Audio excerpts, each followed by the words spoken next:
अच्छा यार देखें इन्वेंट्री मैनेजमेंट कैसे होता है आसान बिलिंग सॉफ्टवेयर में। तो सबसे पहले देख लेते हैं हमारे पास जो एक रेसिपी है जिंगर की, ठीक है। इसके अंदर जो है वो एक बन, ठीक है, और 10 ग्राम पैटी, 10 ग्राम सॉस या केचप और 2 चीज़ के स्लाइस लगेंगे एक जिंगर बनाने में। ये हमें रेसिपी पता है। इसी तरीके से आपने अपने हर एक आइटम की जो है रेसिपी पता होनी चाहिए, ठीक है।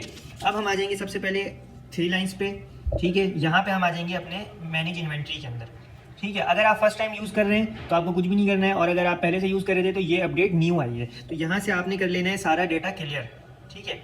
आपने कर दिया क्लियर ऑल डाटा। तो अब ये जो है इन्वेंट्री सारी जीरो हो गई। अब हम नए तरीके से नए सिस्टम के मुताबिक चलेंगे, न्यू अपडेट के मुताबिक। तो सबसे पहले मुझे अपने इंग्रेडिएंट्स बनाने, नीचे देखें ये इंग्रेडिएंट बनाने का टैब दिया हुआ है। यहाँ पे मैं आ जाऊँगा और सबसे पहले जो है मेरे पास कैटेगरी मैनेजमेंट है। तो यहाँ पे मैं अपनी जो है वो कैटेगरीज बना लूँगा, ठीक है। कैटेगरीज आप अपनी मर्जी से बना सकते हैं, जिंगर के नाम से बना लें, या आप अपनी जो है वो चीज़ जैसे आती है आपके पास उस हिसाब से बना लें। जैसे मैं एक बनाता हूँ वेज, ठीक है, एक बना देता हूँ मसाला, ठीक है, एक बना देता हूँ बन, एक बना देता हूँ चीज़। अब चीज़ जैसे हमारे पास 2-3 कैटेगरी की आती होगी, मोज़रेला चीज़ और दूसरी चीज़ें जो भी है। और एक बना देता हूँ मैं सॉस, ठीक है। ये मैंने कैटेगरीज बना ली, आप मज़ीद अपनी कैटेगरीज बना सकते हैं। अच्छा, अब क्या होगा उसके बाद, अब हमें जो है यहाँ पे इंग्रेडिएंट ऐड करने हैं। तो मैंने प्लस के आइकन पे क्लिक किया। अब ये मुझसे पूछ रहा है इंग्रेडिएंट का नाम क्या है। तो सबसे पहले मैं नाम दे देता हूँ इंग्रेडिएंट का जिंगर बन, ठीक है। जिंगर बर्गर बनाने के लिए हमें जिंगर बन लगता है, और भी डिफरेंट टाइप के जो है वो बन हो सकते हैं। अच्छा, यूज़ किस यूनिट में होगा ये हमें बताना होगा। ये यूज़ जो है वो पीसेज में ही होगा, जाहिर सी बात है, पीस के अंदर जो है वो यूज़ होगा। और परचेज भी हमारे पास जो है ये पीस के हिसाब से ही होगा, ठीक है।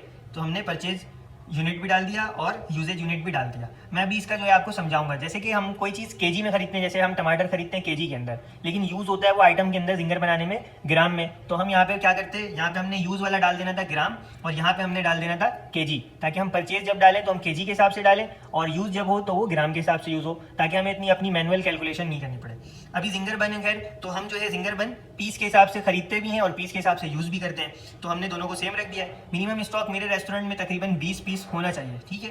अच्छा, उसके बाद यहाँ से मुझे पूछ रहा है ये कि कैटेगरी सिलेक्ट करो कि किस कैटेगरी। तो मैं इसको बन में डाल दूंगा। मिनिमम स्टॉक जानी उससे नीचे जाएगा तो वो आपको इंडिकेट करने लग जाएगा, ठीक है। उस क्वांटिटी से 20 से नीचे जाएगा तो इंडिकेट। अब जो है हम यहाँ पे ऐड इंग्रेडिएंट कर देंगे।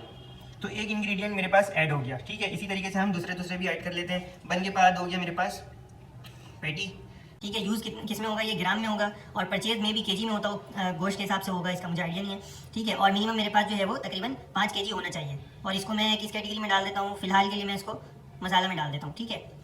उसके बाद जो है मुझे चाहिए केचप, ठीक है। तो मैं यहाँ पे केचप लिख देता हूँ, CHUP केचप। यूज़ होगा ये भी ग्राम में, लेकिन खरीदा किस में जाता है, लीटर या फिर केजी में। तो मैं केजी फिलहाल डाल देता हूँ, और यहाँ पे मैं जो है डाल देता हूँ तकरीबन मेरे पास 5